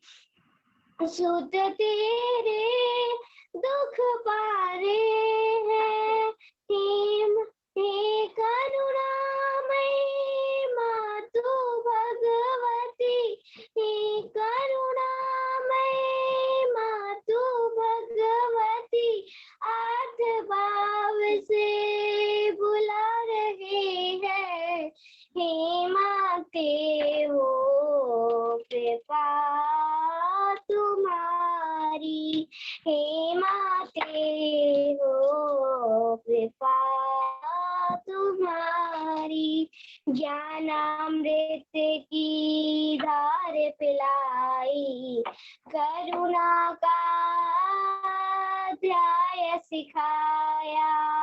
ज्ञानामृत की धार पिलाई, करुणा का अध्याय सिखाया। प्यार सदा ही हो जीवन में, यह सब में विश्वास जगाया। अनुशासन सिखलाया तुमने, अनुशासन सिखलाया तुमने। उससे जीवन चला रहे हैं, हे माते हो कृपा तुम्हारी। सुत तेरे दुख पारे हैं, मानव में देवत्व जगेगा। की तुमने आस दिखाई, मानव में देवत्व जगेगा। इसकी तुमने आस दिखाई। आई, स्वर्ग धरा पर गीत रेगा, राज ही तुमने दिखलाई। हे माँ शारदा जगत बचा लो, हे माँ शारदा जगत बचा लो, असुर अब रहे हैं, हे माते को देखा हमारी। बिखर रहे हैं कुल कुटुंब सब, आकर माते पुनः संभालो। बिखर रहे हैं कुल कुटुंब सब, आकर माते पुनः संभालो। मर्यादाएं भूल रहे हैं सब, माँ फिर याद दिला लो। मर्यादाएं भूल रहे हैं सबको, माँ फिर याद दिला लो। राह मिटाने लगे हैं बच्चे, राह मिटाने लगे हैं बच्चे, पथ पे कांटे बिछा रहे हैं, हे माते हो कृपा तुम्हारी। अमृत पान कराओ, दुख कष्टों से मुक्त जगत हो, अमृत पान करा दो अमृत, दुख कष्टों से मुक्त जगत हो, सभी सुखी हो, रोग मुक्त हो, स्नेह प्रेम में पूर्ण जगत हो। तेरे चरणों में ही माते सुत अनुपम सुख ले पाए हैं, हे माते हो कृपा तुम्हारी। सुत बहुत बढ़िया, बहुत बढ़िया। बहुत अच्छा सगुन बेटा, बहुत अच्छा, बहुत शानदार, बहुत सुंदर गाए। हर बच्चों को भी मौका देना है। मेरी प्यारी बच्ची है ना, भाव में बह जा रही है हमारी गुड़िया रानी, है ना। बहुत बढ़िया बच्चा, बहुत बढ़िया। सगुन, आपने बहुत ही अपनी मधुर आवाज से अपनी प्रस्तुति दी है बेटा, बहुत ही प्यारा लगा। हम सभी खो गए थे आपके गीतों में। बहुत बढ़िया। सगुन, आप अपना फ़ोन नंबर, अपना व्हाट्सएप नंबर बेटा चैट बॉक्स में ज़रूर लिखिएगा। आपने बहुत ही अपनी मधुर स्वरों में अपनी प्रस्तुति दी है, बहुत बढ़िया, है ना? चलिए, अब आगे और जो भी बच्चे अपनी प्रस्तुति देना चाहते हैं, अपना हाथ ऊपर कर लीजिए। नेहा गुप्ता के यहाँ से एक बच्ची हाथ ऊपर कर रही हैं, और अच्छा, नेहा गुप्ता के दोनों की तरफ से ही कर रहे हैं। और किधर-किधर हाथ ऊपर है? लकी, लेकिन हम तो बेटा आप लोग के पास गए थे, तो आप लोग तो बोले नहीं सुनाना है। चलिए सगुन बेटा। भारत माता के बेटे हम, चलते सीना तान के, धर्म अलग हो जाति अलग हो, वर्ग अलग हो, भाषाएं पर्वत सागर तट वन मरुथल, मैदानों से हम आए फौजी वर्दी में हम सबसे पहले हिंदुस्तान के, भारत माता के बेटे हम, चलते सीना तान के। बहुत बढ़िया, बहुत बढ़िया। बेटा आपका नाम क्या है? आपका नाम क्या है? हाँ? सगुन। सगुन, अच्छा आपका नाम भी सगुन है? हाँ। अच्छा, अच्छा। चलिए, कहाँ से है बेटा आप? शक्ति। शक्ति से। अच्छा, अच्छा। ठीक है, चलिए बहुत बढ़िया। अब इसके बाद उसका पेपर है दीदी, अभी वो चली गई है। हाँ, बिल्कुल। इसके बाद एमएस पैकरा करके जुड़े हुए थे। बच्चों आप लोग कृपया अपना वीडियो ऑन करके रखिएगा, है ना? एमएस पैकरा से जो बच्चे जुड़े हुए हैं, बेटा आप लोग कहाँ से जुड़े हुए हैं? एमएस पैकरा, जसपुर वाले हैं दीदी। एमएस पैकरा अच्छा जसपुर से है। बेटा आप लोग अपना व्हाट्सएप नंबर डालिएगा चैट बॉक्स में, एमएस पैकरा जो जुड़े हुए हैं, है ना? बाबूजी का है दीदी नंबर मेरे पास। अच्छा ठीक ठीक, चलिए अब इसके बाद अच्छा प्रेरणा जी आज को बालाचार्य बनाए हैं ना, तो बच्चे लोग को अवसर देते हैं ना, आप ठहरिए ठीक। ठीक है प्रेरणा। अच्छा बच्चों, एक बात और आप सभी लोग ध्यान दीजिएगा कि आप सभी बाल आचार्य बनने के लिए, है ना, जो भी यहाँ पे जो प्रथम कालखंड में जो भी मंत्र का उच्चारण किया जाता है, उस मंत्रों का उच्चारण का आप लोग बराबर अभ्यास करते रहिएगा। और आप लोग जो भी बाल आचार्य बनना चाहते हैं, ठीक है, जो अपने तरफ से प्रस्तुति देना चाहते हैं, यानी कि सद्वाक्य चिंतन मनन आप लोग सामने बताना चाहते हैं, या फिर कोई प्रेरणाप्रद कहानी बताना चाहते हैं, ठीक है, और जो प्रथम कालखंड के जो मंत्र हैं, ठीक है, उस मंत्रों का आप लोग यानी कि यहाँ पे बोलना चाहते हैं, तो आप लोग कृपया अपना फ़ोन नंबर और अपना व्हाट्सएप नंबर, फ़ोन नंबर नहीं, अपना व्हाट्सएप नंबर चैट बॉक्स में ज़रूर डालिएगा, ठीक है? और कौन बाल आचार्य का रविवार के दिन के लिए बनना चाहते हैं, रविवार और आने वाले शनिवार और रविवार के लिए। जो भी बाल आचार्य बनना चाहते हैं, अपना हाथ ऊपर कर लीजिए एक बार, ताकि हम उससे कांटेक्ट कर सकें। सगुन हाथ खड़ा की हैं दीदी। अच्छा सगुन मोदी, अच्छा हाँ। सगुन बेटा आप अपना चैट बॉक्स में नाम लिख दिए क्या, नंबर लिख लिए हैं, व्हाट्सएप नंबर? नहीं लिखी हूँ। अच्छा तो आप सगुन जल्द क्या सुनाएंगे कल संडे को? सगुन बेटा आप जल्दी से फटाफट अपना डाल दीजिए, आप मोबाइल अपना नंबर बता दो व्हाट्सएप। बेटा, याद है तो हम लिख लेंगे, बताओ। दीदी आचार्य जी चैट बॉक्स में डिसेबल, चैट डिसेबल। अच्छा होगा बेटा, अब हो जाएगा, अब करके देखो तो। अच्छा कोई बात नहीं, आप बोल दीजिए, नंबर बोल दीजिए यहाँ से। चलिए बोलिए, मैं लिखती हूँ। याद है फोन नंबर? जी आचार्य जी। हाँ हाँ बोलिए बोलिए। 810 हाँ 810 जी जी आगे 810 आगे 28 हाँ 28 21 21 620। 620। ठीक है, तो सगुन मोदी आपसे कांटेक्ट किया जाएगा, आपसे संपर्क किया जाएगा, ठीक है, फिर आगे आपको बाल आचार्य के लिए आपको तैयार किया जाएगा, ठीक है। चलिए अच्छा अब जी, इसके बाद जी जी बालाचार्य में क्या इसमें सुनाएंगे आप? प्रार्थना नहीं सुनाएंगे, मंत्र सुनाएंगे? दीदी इनसे संपर्क करके इनसे बात किया जाएगा, है ना। अभी बच्चों की तरफ थोड़ा देखते हैं। अभी हिमांशु साहू जुड़े हुए हैं और खुशी सिंह जुड़े हुए हैं इसमें, और हीरा नदी तो में खुशी, साहू है दीदी। और एक खुशी साहू है, एक खुशी सिंह है जी। ना, और मीठी और लकी करके बच्चे जुड़े हुए हैं, और भी बहुत से बच्चे जुड़े हैं, लेकिन अपना वीडियो ऑन नहीं किए हैं। ये बिल्कुल गलत बात है। बच्चों जब भी आप लोग इस ऑनलाइन क्लास में जुड़ रहे हैं, तो आप लोग कृपया अपना वीडियो ऑन करके रखे रहिएगा, है ना, ताकि जिससे कि हम प्रत्यक्ष रूप से आप लोगों से बातें कर सकें।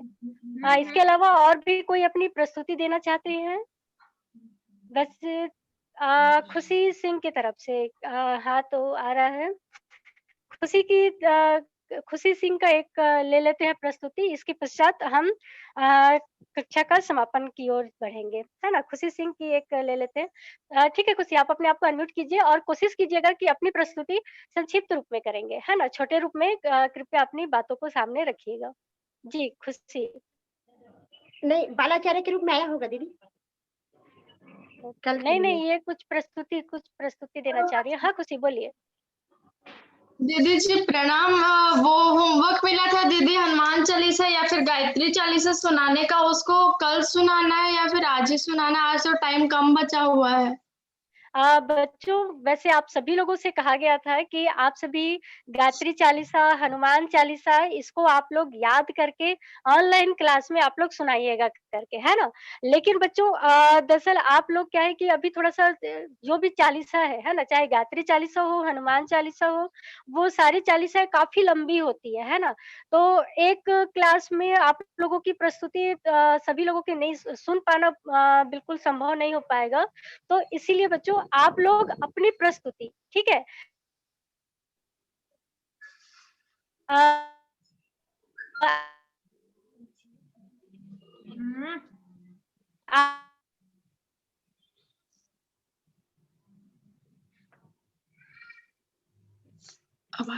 लोग के घर में आप लोग के बड़े बुजुर्ग हैं, है ना, दादा है ना, तो उन लोगों से आप बारे प्रस्तुति कैसी रही करके, ठीक है। और चूंकि चालीसा और को तो ऑनलाइन सुन पाना थोड़ा सा दिक्कत जाएगा, तो इसीलिए हम आप लोगों की प्रस्तुति का निरीक्षण आप लोगों के अभिभावकों के द्वारा करेंगे, ठीक है बच्चों। अब आज आप लोगों ने देखा यहाँ पे कि हमारी क्या बोलते हैं रुक्मणी दीदी के द्वारा बहुत ही यहाँ पे प्रेरणादायक आप लोगों को जयंती सबके बारे में बताया गया, और वीर सावरकर के बारे में आप लोग देखे, चंद्रशेखर आजाद जी के बारे में आप लोगों ने देखा, राजिम के बारे में देखा, है ना। तो अब आप लोगों को क्या करना है आगे होमवर्क के लिए, ठीक है। होमवर्क के लिए आप लोगों को छत्तीसगढ़ से संबंधित, वैसे ये सारी चीजें हो चुकी है, लेकिन फिर से दोबारा आप लोगों का क्या है कि अभी आप लोगों के एग्जाम का भी टाइम है ना, फाइनल एग्जाम हो रहे हैं आप लोगों के, ठीक है। तो आप लोगों को अपने पढ़ाई की तरफ भी ध्यान देना है, और साथ में अपना जो जानकारी है, जो जनरल नॉलेज है, उसको भी बढ़ाना है ना, क्योंकि जनरल नॉलेज हमेशा हमको आगे बढ़ने के लिए मदद करता है।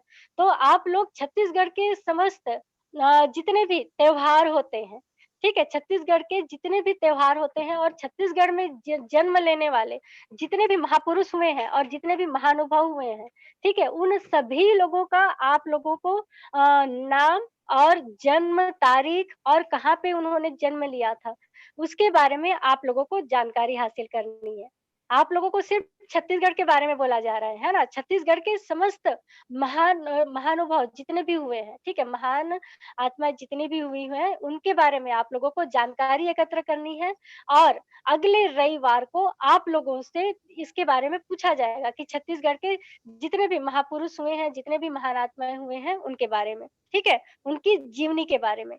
तो आप सभी तैयार हो जाइए छत्तीसगढ़ को और ज्यादा बारीकी से जानने के लिए, ठीक है बच्चों। तो चलिए और आज हाँ निरंजना बहन, और जो बाहर से जुड़े हैं गिरिडीह से, ये लोग महाराष्ट्र से हैं, तो ये अच्छा जी जी जी, और महाराष्ट्र से भी जुड़े हुए बच्चे हैं, तो आप सभी बच्चों के लिए भी, है ना, क्योंकि हमको पूरे देश के बारे में जानना है ना, पूरा भारत देश की जानकारी रखनी है। तो आप लोग क्या है कि छत्तीसगढ़ से संबंधित समस्त जानकारियों को, जो महाराष्ट्र जुड़े हुए हैं या फिर दूसरे राज्य से जुड़े हुए हैं, ठीक है, चाहे जितने भी राज्य से जुड़े हैं, सभी बच्चों के लिए है यह होमवर्क आप लोगों का, कि आप लोगों को क्या है कि एक एक राज्य के बारे में हम लोग जानकारी हासिल करते हुए जाएंगे। तो आप लोगों को पहले शुरुआत करते हैं छत्तीसगढ़ के जितने भी महान आत्माएं हुई हैं, उनके जन्म के बारे में, उनकी कृतियों के बारे में, ठीक है। वो महान आत्माएं लेखक भी हो सकते हैं, और संत महात्मा भी हो सकते हैं, राजनेता भी हो सकते हैं, है ना, समाज सेवक भी हो सकते हैं। तो उन सभी के बारे में आप सभी जानकारी हासिल कीजिएगा, ठीक है, क्योंकि जितने भी महान आत्मा है उनकी जीवनी प्रेरणाप्रद होती है, ठीक है बच्चों। तो चलिए आप सभी अपने स्थान पे खड़े हो जाएं, और आज हम क्लास का इसी प्रकार से समापन करते हैं वंदे मातरम राष्ट्रीय गीत के द्वारा। तो चलिए सभी अपने स्थान पे खड़े हो जाएं, राष्ट्रीय गीत के लिए सभी तैयार हो जाएं। अच्छा, प्रेरणा को दे देते हैं इसको। हाँ जी, प्रेरणा आप राष्ट्रीय गीत के लिए तैयार हैं?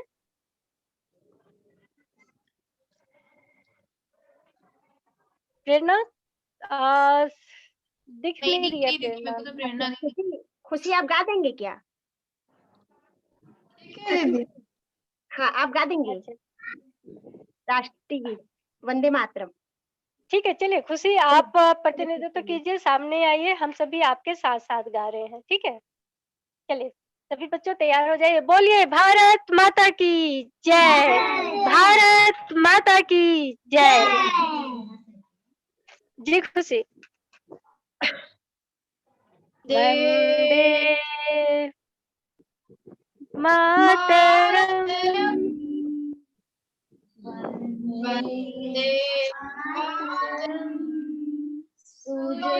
सुजलाम सुफलाम मलयज शीतलाम सस्य श्यामलाम मातरम वन्दे मातरम् शुभ्रज्योत्स्ना पुलकितयामिनीं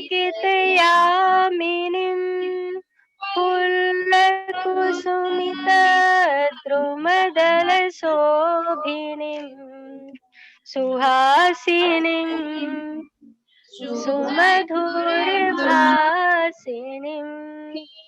सुखदां वरदां मातरम् वन्दे मातरम् वन्दे मातरम्। बोलिए भारत माता की जय।